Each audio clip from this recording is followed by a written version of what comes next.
I just had to let you know you're.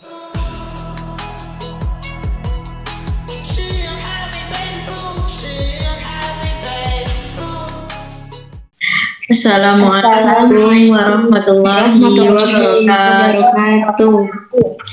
Halo semuanya, selamat pagi. Seperti yang dapat kalian lihat di layar PowerPoint, bahwasannya kali ini kita akan mengeksplorasi tentang bagaimana sih pelayanan manajemen publik PDAM Kabupaten Demak yang diawali dengan studi kasus ya teman-teman. Sebelum masuk ke materi, perkenalkan ya, saya Zahwa Meltia dan rekan saya. Saya Kalista Novia. Saya Nadia Devita Marani. Saya Asmaul Karisma. Saya Zaskia Fignato. Oke teman-teman, studi kasus diawali dengan overview kasus yang akan disampaikan oleh rekan saya yaitu Kalista. Silakan Kalista. Jadi PDAM seharusnya menyediakan air bersih secara merata. Tapi pada kenyataannya di Kabupaten Demak masih banyak wilayah yang masih belum terlayani. Bagi masyarakat yang sudah menjadi pelanggan, pelayanan juga belum optimal. Sering terjadi masalah seperti air yang tidak lancar, debit kecil, bahkan kualitas air yang keruh. Selain itu, kebocoran pipa juga sering terjadi dan merugikan pelanggan. Dan dari sisi pelayanan, prosesnya masih berbelit-belit, terutama pada pemasangan pelanggan baru yang memakan waktu lama. Fasilitas pembayaran juga terbatas, sehingga kurang memudahkan masyarakat. Masalah lainnya adalah penanganan keluhan yang lambat, sehingga masyarakat merasa tidak mendapatkan respon yang cepat dari pihak PDAM. Jadi, secara keseluruhan, kasus ini menunjukkan bahwa pelayanan PDAM Kabupaten Demak masih memiliki banyak kekurangan, dan baik dari segi teknis maupun administratif yang berdampak pada rendahnya kepuasan masyarakat. Seperti itu. Dilanjutkan dengan rekan saya. Next. Nah, oke teman-teman, jadi pada studi kasus kali ini kita dapat mengidentifikasi bagaimana sih manajemen pengelolaan pada dinas yang berkaitan ini dengan menggunakan prinsip manajemen, yaitu planning, organizing, exploiting, dan controlling. Jadi dari sisi perencanaan ataupun planning, PDAM ini telah menetapkan tujuan utama yaitu untuk memenuhi kebutuhan air bersih masyarakat secara merata. Hal tersebut telah tertuang dalam visi misi dan rencana pengembangan mereka pada tahun 2007 sampai 2012, di mana rencana pengembangan tersebut berisikan yang pertama, visi dan misi, fokus pada penyediaan air minum profesional, sehat, mandiri, dan meningkatkan kemampuan sumber daya manusia untuk mencapai tujuan pelayanan yang prima, pelayanan yang diharapkan oleh masyarakat.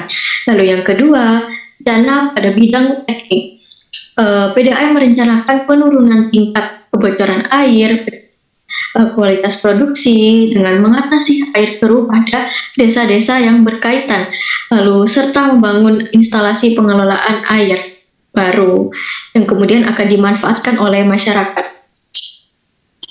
Lalu juga rencana pengembangan wilayah.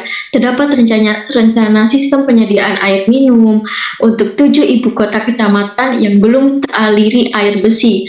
Contohnya seperti Wonosalam, Karangawen, dan Guntur. Nah, teman-teman, PDAM di sini kita dapat lihat nih bahwasanya PDAM ini memiliki arah yang jelas dalam penyediaan air bersih bagi masyarakat, termasuk dalam penetapan standar pelayanan dan pengembangan jaringan distribusi. Nah, selanjutnya pada tahap pengorganisasian atau organizing. Nah, teman-teman, PDAM Kabupaten Demak telah membentuk struktur organisasi yang jelas dengan pembagian tugas dan tanggung jawab di setiap unit kerja. Nah, hal tersebut berbasis atau didasarkan oleh Peraturan Bupati Demak Nomor 2 Tahun 2006 dengan pembagian tugas yang jelas yaitu terdapat bagian teknis yang menangani distribusi, lalu perbaikan jaringan, bagian administrasi yang mengelola data dan pelayanan pelanggan, serta bagian penagihan yang mengurus pembayaran rekening air. Nah, dari pembagian kerja ini teman-teman memungkinkan adanya koordinasi antar pihak dalam mendukung kelancaran pelayanan, khususnya dalam menindaklanjuti keluhan masyarakat yang memerlukan penanganan lintas unit tadi. Contohnya seperti yang dijelaskan oleh rekan saya yaitu Kalista, bahwasanya ada masalah pada kebutuhan air bersih di Kabupaten Demak ini teman-teman. Untuk yang selanjutnya akan dijelaskan oleh rekan saya yaitu Nadia Devita. Silakan. Lalu selanjutnya di sini ada actuating atau bagaimana PDAM Demak mengeksekusi rencananya. Nah, mereka menjalankan mekanisme pelayanan terpadu yang mengintegrasikan pendaftaran, pembayaran, hingga aduan dalam satu alur. Nah, dalam proses pelayanan ini mereka nggak asal jalan, tapi memegang teguh moto K3, yaitu memastikan air yang sampai ke warga memenuhi standar kualitas, kuantitas, dan kontinuitas. Supaya pelayanannya nggak numpuk di satu pusat aja, mereka juga memperluas jangkauan distribusi melalui kantor cabang wilayah seperti di Bonang, Karanganyar, sampai Wedung. Lalu mereka memastikan semua itu berjalan dengan sesuai standar. Nah, disinilah fungsi controlling masuk. Mereka punya unit khusus untuk melakukan monitoring dan evaluasi secara rutin di bidang keuangan maupun teknik. Selain itu, memantau sistem, mereka juga membangun budaya disiplin pegawai melalui kegiatan apel pagi dan siang untuk memastikan kesiapan tim di lapangan. Yang terakhir, mereka juga menggunakan parameter keberhasilan layanan yang objektif, yaitu melalui indeks kepuasan masyarakat dan rekapitulasi pengaduan, di mana terbukti sekitar 81% keluhan warga berhasil ditangani dengan baik.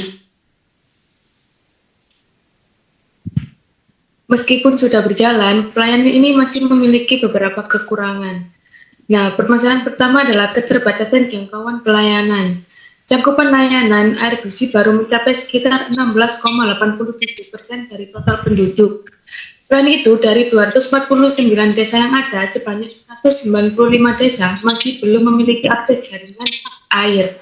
Nah, hal ini menunjukkan bahwa pemerataan layanan masih belum optimal.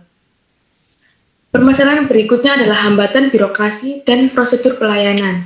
Sistem pelayanan yang ada belum menerapkan konsep one-stop service, sehingga proses pendaftaran maupun pengaduan masih terkesan berbelit-belit. Kondisi ini dapat menyulitkan masyarakat dalam mengakses layanan secara cepat dan efisien. Selanjutnya, terdapat masalah pada kualitas teknis dan respon pelayanan. Ada beberapa kendala yang sering terjadi, seperti debit air yang kecil, aliran yang macet, hingga kondisi air yang keruh. Dan itu, respon petugas dalam menangani laporan kerusakan juga dinilai masih lambat, sehingga keluhan masyarakat tidak segera terselesaikan. Next.